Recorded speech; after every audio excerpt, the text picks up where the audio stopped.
Hello and welcome back to the channel. In this video, we're going to be showing you how to swap your stock carburetor for a stage 2 VM22 carburetor.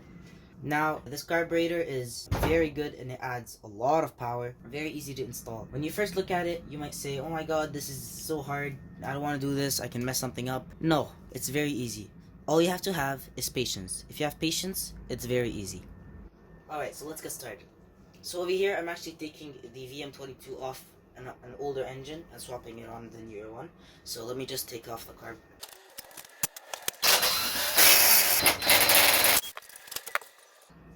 Alright, so our VM22 is out. This is our gasket. Our gasket's still good, so I'm going to be reusing it. Okay, so this is our carburetor. So this is what we're going to be mounting onto our new engine. So when you get your carburetor, it's not going to look like this. It's going to look this piece alone, and then this piece alone, and then this piece alone. To mount the air intake, it's very easy. All you have to do is just plop it on and screw this in. Don't do it yet though, we do this at the end. The air intake goes in at the end. This piece goes in through 2 screws and nuts, so just the nut and the screw. This one is an Allen key and a 10 mil on the other side. You want to go ahead and just put this in for now. So you want to screw it in. Don't make it super tight because we're actually going to be adjusting it after we install the engine. But for now, just go ahead and screw them in so that the carburetor doesn't fall off the intake housing. Okay, and now let's go ahead and install it. Also, if you notice, I have a gas line that is not the same as the original. You also want to go ahead and take off the gas tank on your stock engine. Fully assembled, this is what your VM22 carb should look like. So just these 2 bolts. Looks good. Here we have our new engine. So the first thing we want to do is go ahead, grab your drill or even just your wrench and plug in a 10mm socket. And then we see these 2 bolts over here. We're going to take these 2 out. And remember to save these. And now on this side over here, there's a hose. It's a breather hose. Just unplug it. Or you could just pull it out and it'll get unplugged by itself. Make sure not to break the choke or the throttle levers while taking this out. There we go, and that is out. Over here we have our bare carburetor. So now we can see that this carburetor slides. It might not slide if it's very old, it might be stuck, but usually they will slide. Just push it maybe a little bit, it'll slide. Over here we have our gas line. Take off the gas line. Now when you do that, you want to make sure that either one, you can bring the gas line above the engine, so maybe pull it up so that the top of the line is above the gas tank. If you can't do that, then you want to possibly take off the gas tank. In any case, we're going to have to take out the gas tank later. So let's actually just go ahead and do that. So it's also a 10mm on this side.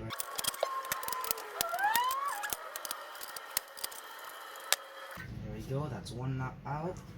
These are all 10mm nuts. Most engines use 10mm and 8mm nuts for most things. And then there's one last bolt over here. There you go, that's out. Now our gas tank is free. The one last thing that we want to take out is this, because the gas line is actually between the flywheel cover and the actual engine. So let's take off this bolt, at least, if not the rest of the cover. Now you might think, this is bad, I'm basically disassembling the engine. No, you're not. This is just a cover. It's 4 bolts. It's very easy. And that's it.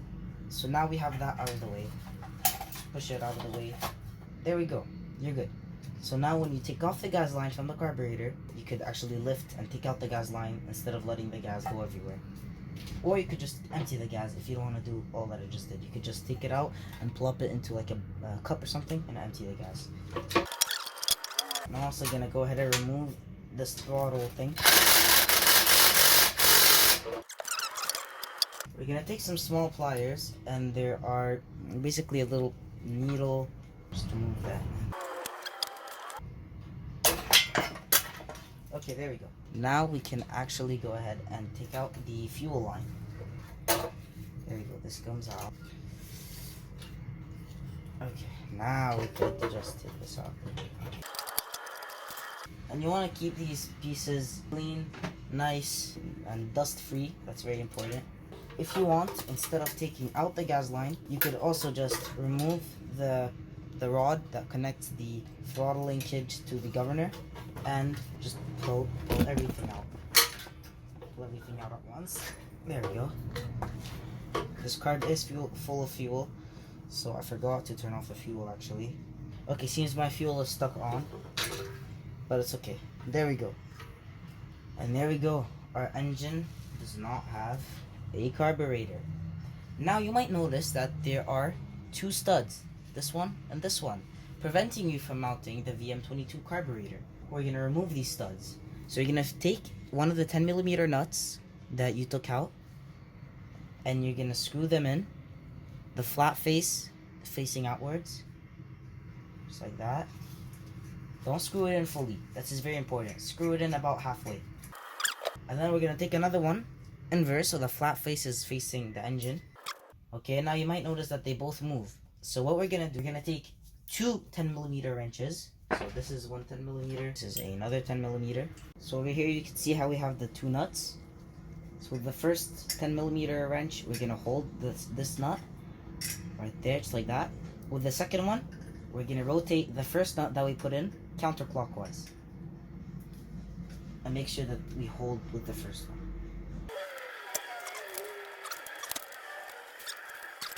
Third one.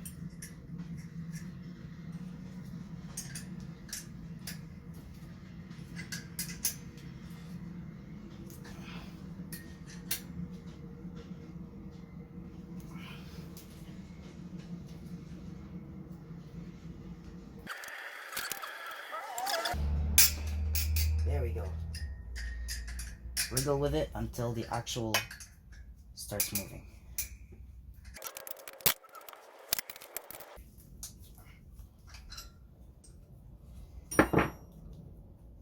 There we go. That's one stud out. Now what we want to do is take off these and repeat for the second one. So to take the nuts off, you're gonna hold with one, and with the outermost one, you're gonna spin. Hold with the second one, and open the first one.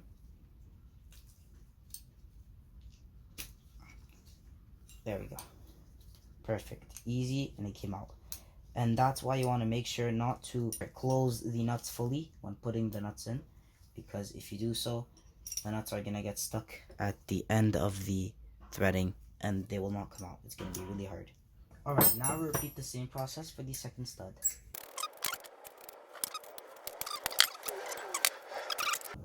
If you don't want to remove the nuts, you can just leave it if you ever want to revert the engine back to stock. In my case, I'm actually using these studs on another engine, so I'm gonna take off the nuts. And there we go. Now we have a carbless, studless engine. Now it's finally time to install the VM22. So what we're gonna do, clean it first. If you have compressed air is very useful. If not, just blow through it. Don't wash it with water. That is very bad. You don't want to wash your carburetor with water. Make sure that there's no dust or anything that can get inside the engine. That's what happened to the other engine, the old one, which is why I replaced the carburetor. Something got inside the engine and scored the cylinder walls, destroyed the engine. So make sure there's really absolutely nothing. And before we go ahead and install the carburetor, you want to look through here, and it doesn't really show on camera, but if you look, you'll notice that the floor of this intake adapter thing lines up with the floor of the carburetor. They have to line up. As you can see, it lines up pretty well. If they don't line up, for example, the floor of the carburetor is like this, and then for the intake it goes up like this and then back like that, fuel will not get there properly.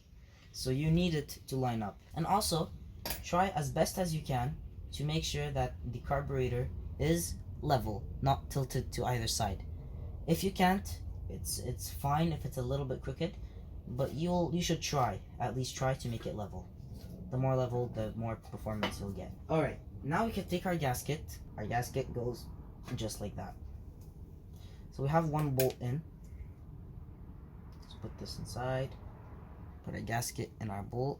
This is a weird bolt. It's not the factory one, but so we want to put the gasket in. Alright, and now put it in. Hold it and start threading the bolts. I actually like to take off the flywheel cover just so that I have more access to the bolts. It's easier to tighten them.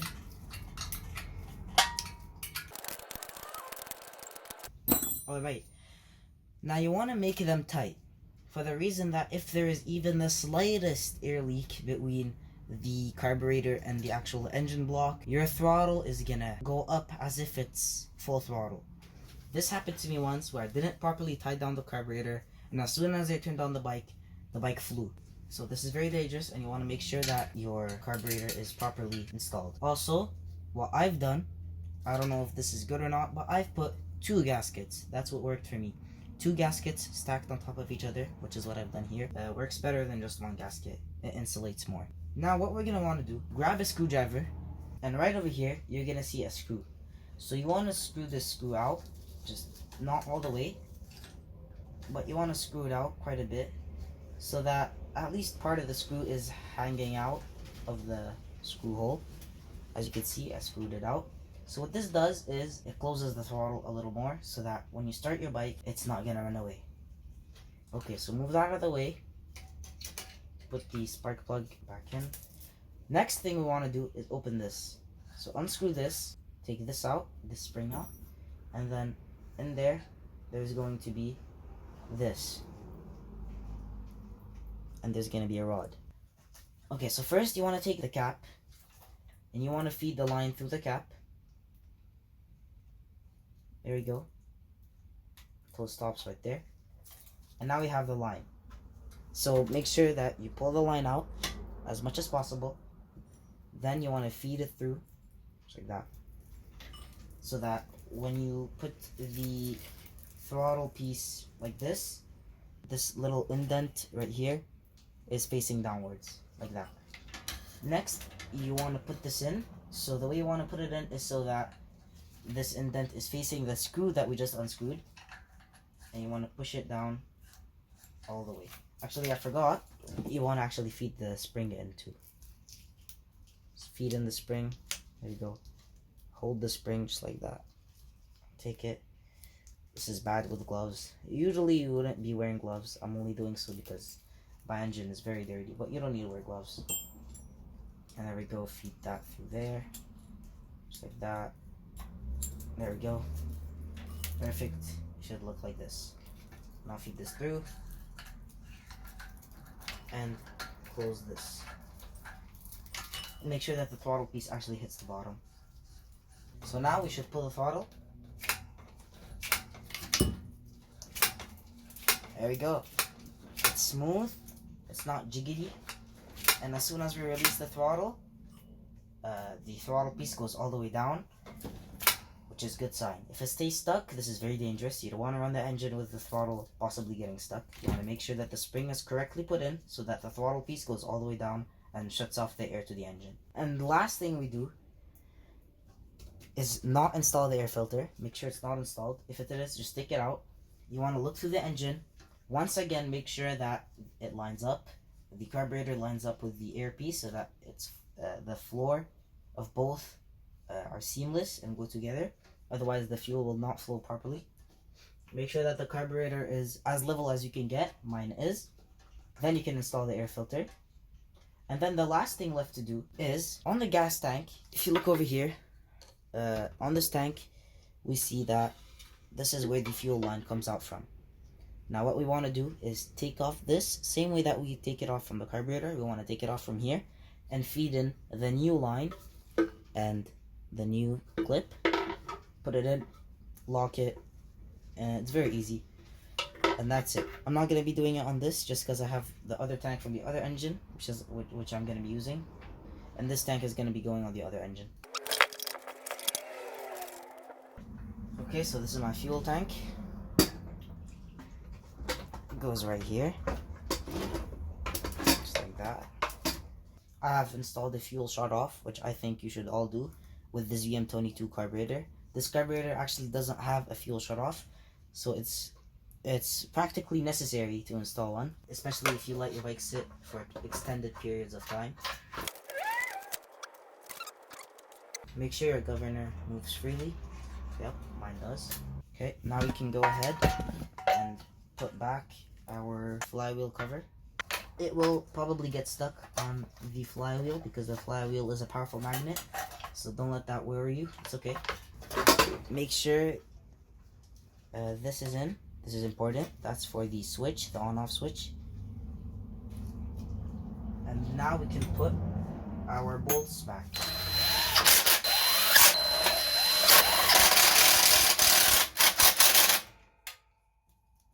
And there we go. The flywheel cover is on strong. Good. My pull start is destroyed, but it still kind of works.